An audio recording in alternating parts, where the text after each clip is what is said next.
Bismillahirrahmanirrahim. Assalamu alaikum wa rahmatullahi wa barakatuhu to all of my dear students. I hope that you all will be fine. Dear students, जैसा कि आपको पता है और previous video में भी मैंने सबसे पहले आपको इंस्ट्रक्शंस दी थी काम के बारे में। अब इस वीडियो में मैं फिर आपको कुछ इंस्ट्रक्शंस दूंगा क्योंकि बीच में एक दो स्टूडेंट्स ऐसे हैं जो कि उन इंस्ट्रक्शंस को फॉलो नहीं कर रहे हैं, लिहाजा वो इंस्ट्रक्शंस दोबारा से दे रहा हूँ ताकि तमाम बच्चे अच्छे मार्क्स इसमें गेन करें।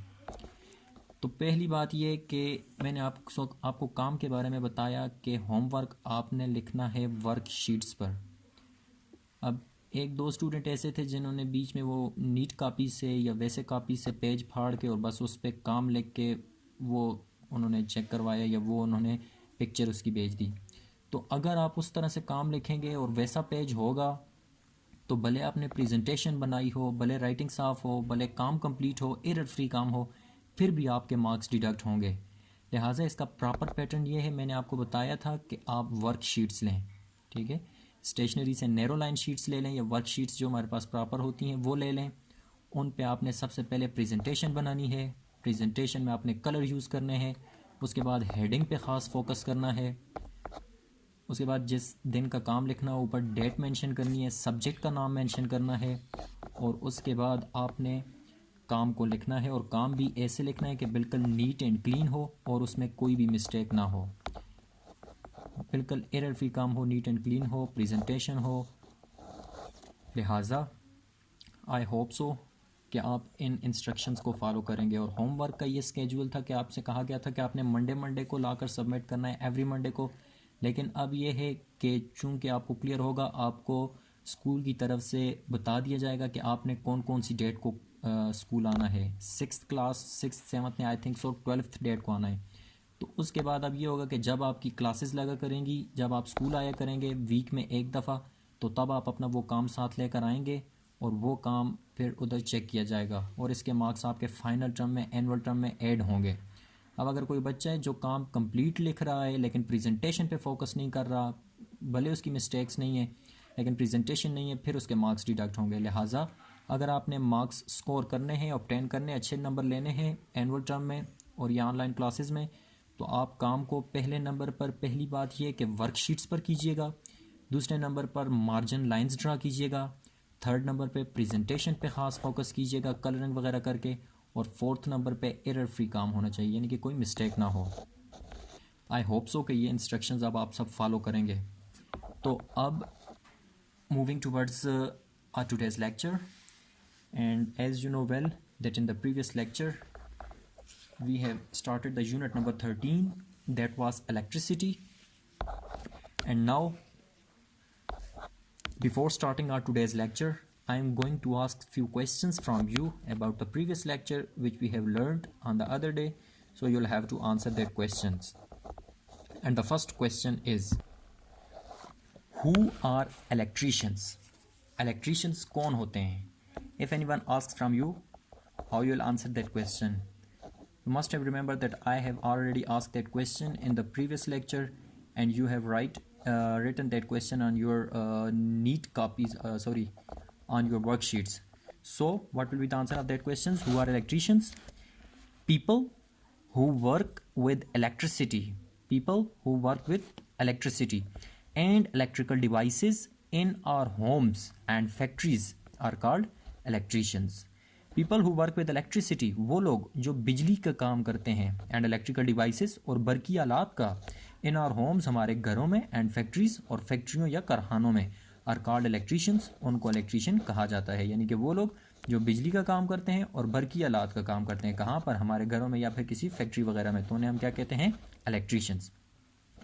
The second question is, name any 3 items that use electricity, कि कोई से 3 ऐसे आइटम्स, एशिया के नाम बताएं जो कि इलेक्ट्रिसिटी यानी कि बिजली इस्तेमाल करते हैं। अब इसका आंसर तो बिल्कुल सिंपल है, हर एक के माइंड में 3 क्या 10 बार ऐसी चीज़ें आ गई होंगी जो कि इलेक्ट्रिसिटी यूज़ करती हैं।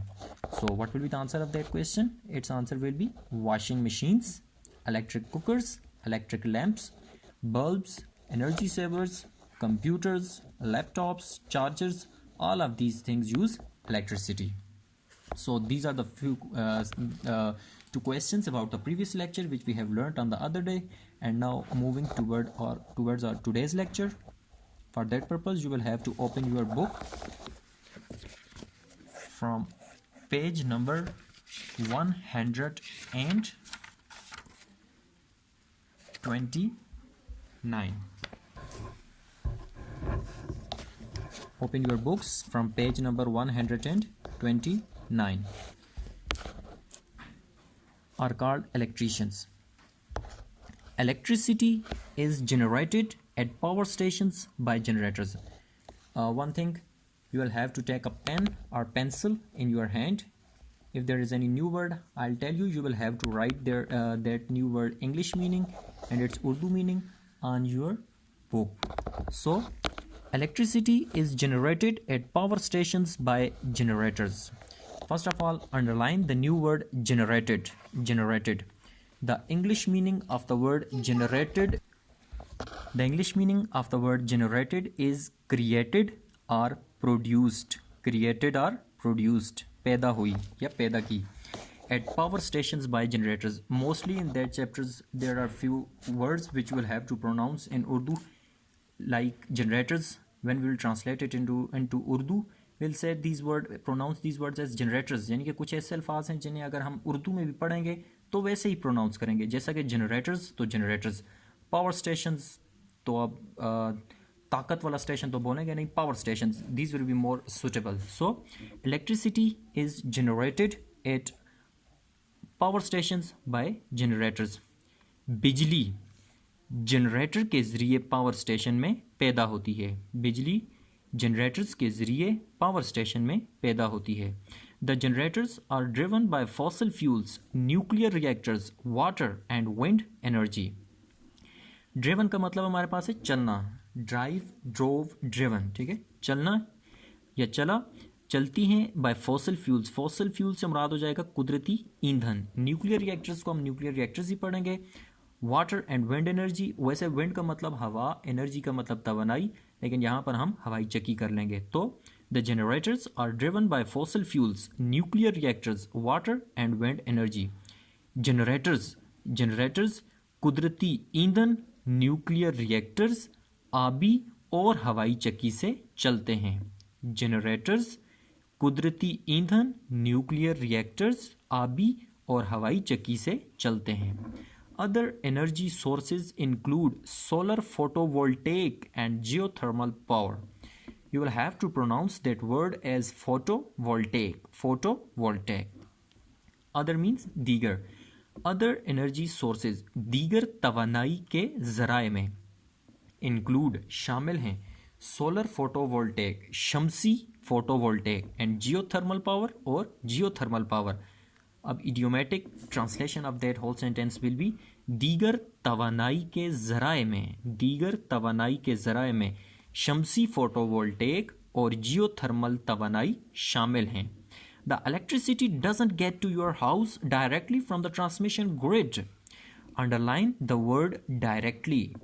Directly. The English meaning of the word directly is straight or right, यानी कि बराहे रास्त. Next word is transmission. Transmission. You will have to pronounce that word is transmission. The English meaning of the word transmission is conveyance. Transmission, conveyance, यानी कि तरसीली. The electricity doesn't get to your house.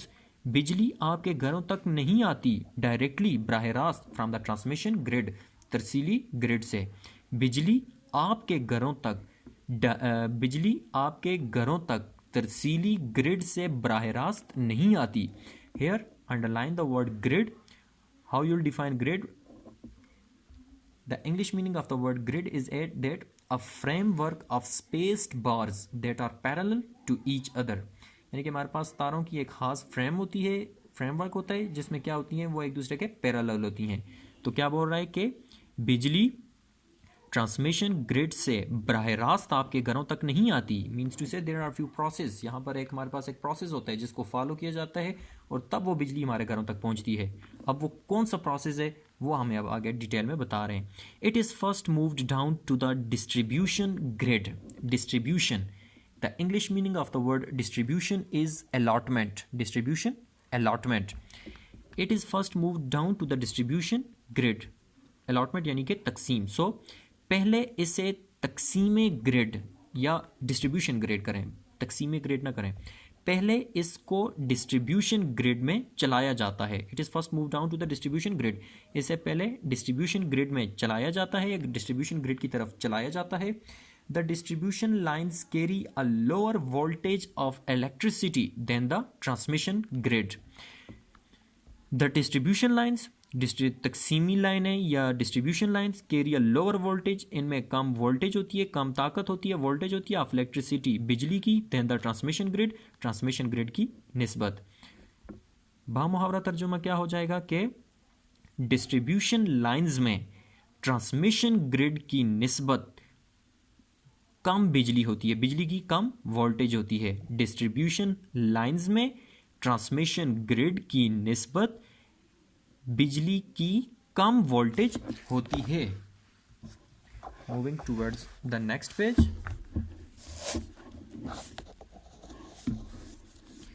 This conversion of power happens in a power substation. Underline the word conversion. The English meaning of the word conversion is change, यानी कि तबादला। This conversion of power, ताकत का ये तबादला, happens in a power substation, power substation में वाक़या होता है। ताकत का ये तबादला या तवानाई का या ताकत का ये तबादला पावर सबस्टेशन में वाक़या होता है। The distribution wires that carry electricity to your house go through another transformer that reduces the voltage even more. Underline the word reduces. The English meaning of the word reduces is lessen, यानी कि कम करना। So the distribution wires that carry, वो distribution wire that carry electricity to your house, जो कि आपके घरों तक बिजली लाती हैं, गो थ्रू अनदर ट्रांसफार्मर, एक दूसरे ट्रांसफार्मर से गुजरती हैं, एक बड़े ट्रांसफार्मर से गुजरती हैं। That reduces the voltage even more, जो कि वोल्टेज को मज़ीद कम कर देता है। अब इडियोमेटिक ट्रांसलेशन हमारे पास क्या हो जाएगी, ऊपर लिखी हुई भी है कि घरों में बिजली तकसीम करने वाली लाइनें एक दूसरे बड़े ट्रांसफार्मर से गुजरती हैं, जो कि वोल्टेज को मज़ीद कम कर देती हैं। Finally, the electricity you use in your house goes through a meter that tells the power company how much electricity you use and need to pay for.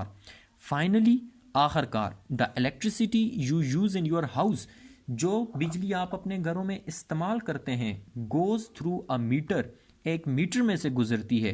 That tells the power company, जो कि power company को या तवानाई की company को बताती है how much electricity you use, कि आपने कितनी बिजली इस्तेमाल की या आप कितनी बिजली इस्तेमाल करते हैं, एंड नीड टू पे फॉर, और आपको आपका बिल अदा करना पड़ता है या और इससे आपका बिल बनता है। आखिरकार बिजली आखिरकार वो बिजली जो आप अपने घरों में इस्तेमाल करते हैं एक मीटर से गुजरती है, जो कि पावर कंपनी को बताती है कि आपने कितनी बिजली इस्तेमाल की और इससे आपका बिल बनता है। How electricity is supply to our home. अब यहाँ पर वहाँ पर हमारे पास चैप्टर में क्लियर किया है और अब यहाँ पर हमारे पास बता रहा है कि बिल्कुल 4 पॉइंट्स में क्लियर कर रहा है कि हमारे घरों तक या हम तक बिजली कैसे पहुँचती है। तो देखें, सबसे पहले number 1, electricity is generated in a power plant और बाय विंड मिल्स, यानी कि सबसे पहले हमारे पास ये विंड मिल्स भी हो सकती हैं या पावर प्लांट होता है, यहाँ पर क्या की जाती है, बिजली पैदा की जाती है।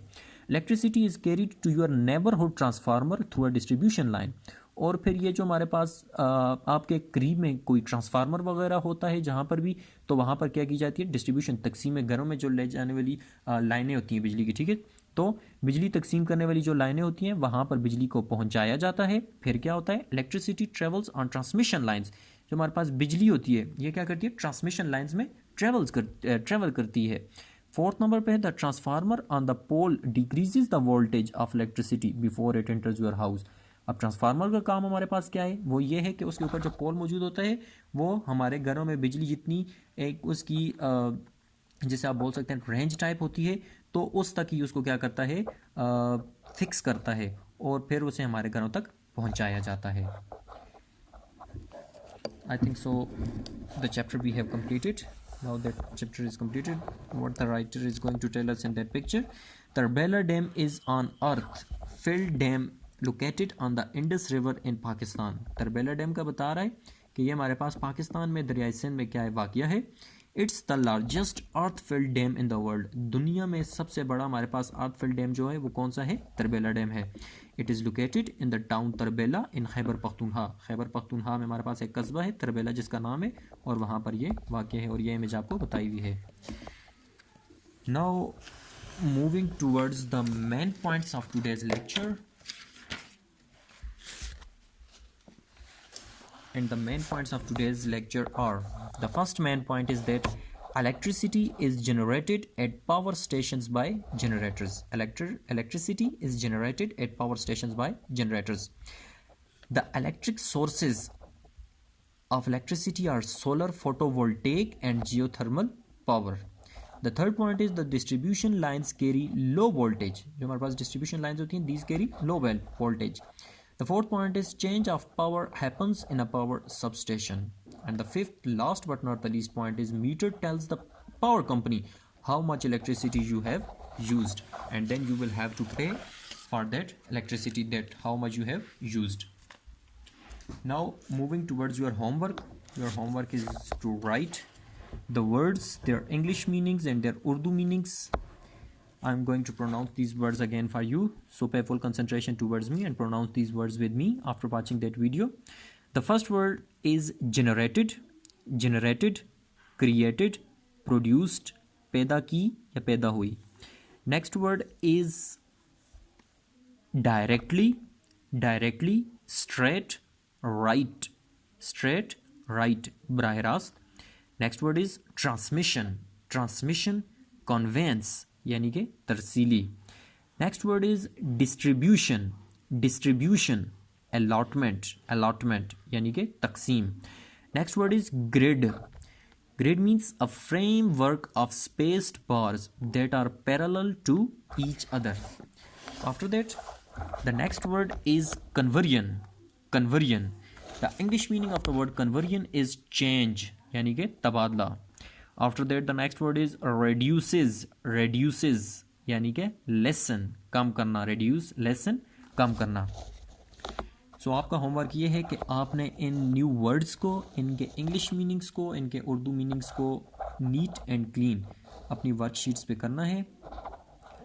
मैं आपकी क्लास के ग्रुप में 6 ब्लू और रेड दोनों के ग्रुप में ये पिक्चर भी इनकी सेंड कर लूँगा, जिसमें आप जूम इन करके मज़ीद क्लियर भी देख सकते हैं, ताकि आपकी कोई स्पेलिंग मिस्टेक ना हो होमवर्क में. ठीक है.